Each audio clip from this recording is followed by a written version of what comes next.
સમાચારમાં આગળ વાત પંચમહાલની કાંકણપુર પોલીસ સ્ટેશનમાં જીઆરડી જવાન સામે ગુનો નોંધાયો છે। જીઆરડી જવાને બુટલેગરને દારૂનું વેચાણ કર્યાનો આરોપ, મુદ્દામાલ તરીકે જપ્ત કરાયેલો 15.20 લાખનો દારૂ વેચી દીધાનો આરોપ। જીઆરડી જવાન નરેન્દ્ર બારિયા અને બુટલેગરની ધરપકડ કરવામાં આવી છે। કાંકણપુર પોલીસ સ્ટેશનમાં જીઆરડી જવાન તરીકે ફરજ બજાવતા નરેન્દ્ર બારિયાએ પોતાના હોદ્દાનો ખોટો ઉપયોગ કરીને બુટલેગરને દારૂ વેચી દીધાની વિગતો સામે આવી। જીઆરડી જવાનની સંડોવણી સામે આવ્યા બાદ પોલીસ ફરિયાદ અને તપાસને લગતી વિગતો મીડિયાથી છુપાવતી હોય તેવું જોવા મળ્યું। સામાન્ય રીતે પોલીસ આરોપીનો ફોટો વિડીયો જાહેર કરતી હોય છે, પરંતુ આ કેસમાં આરોપીનો ફોટો જાહેર કરવામાં નથી આવ્યો।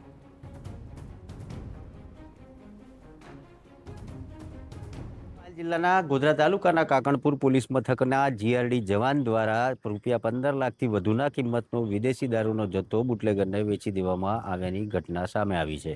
દ્રશ્યોમાં આપણે બતાવવા માંગીશ, આ કાકણપુર પોલીસ મથકના દ્રશ્યો છે કે જે ગોધરા તાલુકાના કાકણપુર ગામની અંદર આવેલું છે અને કાકણપુર પોલીસ સ્ટેશન નવું જ બનાવવામાં આવ્યું છે અને આ નવા બનાવેલા પોલીસ સ્ટેશનમાં જે મુદ્દામાલ રૂમ છે, આ દ્રશ્યોમાં જોઈ શકો તે મુદ્દામાલ રૂમ છે। આ રૂમની અંદર અલગ અલગ જે પ્રોહિબિશનની જે રેડ કરવામાં આવતી હોય છે ને જે વિદેશી દારૂનો જથ્થો ઝડપીને પકડવામાં આવતો હોય છે તેને આ જે રૂમની અંદર રાખવામાં આવતો હોય છે ને આ રૂમના જે રખેવાળી કરવા માટે જે જીઆરડી જવાનને ફરજ સોંપવામાં આવી હતી તે જીઆરડી જવાન નરેન્દ્ર બારિયા દ્વારા આ જે મુદ્દામાલ તરીકે રાખવામાં આવેલા વિદેશી દારૂનો જથ્થો જે ચોરી કરવામાં આવ્યો હોવાનું તપાસની અંદર સામે આવ્યું હતું। હકીકત એ પ્રકારની સામે આવી છે કે રૂપિયા 15 લાખથી વધુના કિંમતનો વિદેશી દારૂનો જથ્થો આ જીઆરડી જવાન દ્વારા પોતાની ઇકો કારની અંદર સમયાંતરે અલગ અલગ દિશાની અંદરથી ચોરી કરી અને આ ઇકો કારમાં રાખી અને બુટલેગરને વેચવામાં આવ્યો હતો।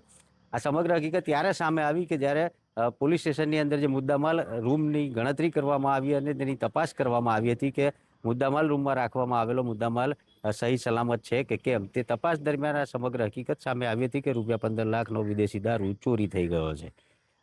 કાકણપુર પોલીસ મથકે સમગ્ર બાબતે પોલીસ ફરિયાદ નોંધવામાં આવી છે અને કુલ 5 જેટલા જીઆરડી જવાનોની આ સમગ્ર ઘટનામાં ધરપકડ કરી અને તેઓને જ્યુડિશિયલ કસ્ટડીમાં મોકલવામાં આવ્યા છે। તો બીજી તરફ જે બુટલેગર છે તેની પણ ધરપકડ કરી અને જ્યુડિશિયલ કસ્ટડીમાં મોકલવામાં આવ્યા છે। ત્યારે અહીંયા સવાલ એ થાય છે કે સમગ્ર આ બનાવ પાછળ જવાબદાર કોણ? કારણ કે એક જીઆરડી જવાનની રૂપિયા 15 લાખના વિદેશી દારૂની ચોરી કરવી તે એના એકલાનું કામ નથી, એટલે હજુ પણ જો તપાસ થાય તો મોટા જે નામો છે તે સામે આવી શકે તેવી પૂરેપૂરી શક્યતા છે। આ સમગ્ર મામલે મીડિયાને પણ પોલીસ દ્વારા દૂર રાખવામાં આવી રહ્યું છે અને આ જે ઘટનાની જે છે તે સંપૂર્ણ વિગતો પોલીસ દ્વારા મીડિયાને આપવામાં નથી આવી રહી। તો બીજી તરફ જે પોલીસના ઉચ્ચ અધિકારીઓ છે તે પણ કેમેરા સામે કંઈ પણ બોલવાનો ઇનકાર કરી રહ્યા છે। નિકુંજ પટેલ, TV9 પંચમહાલ।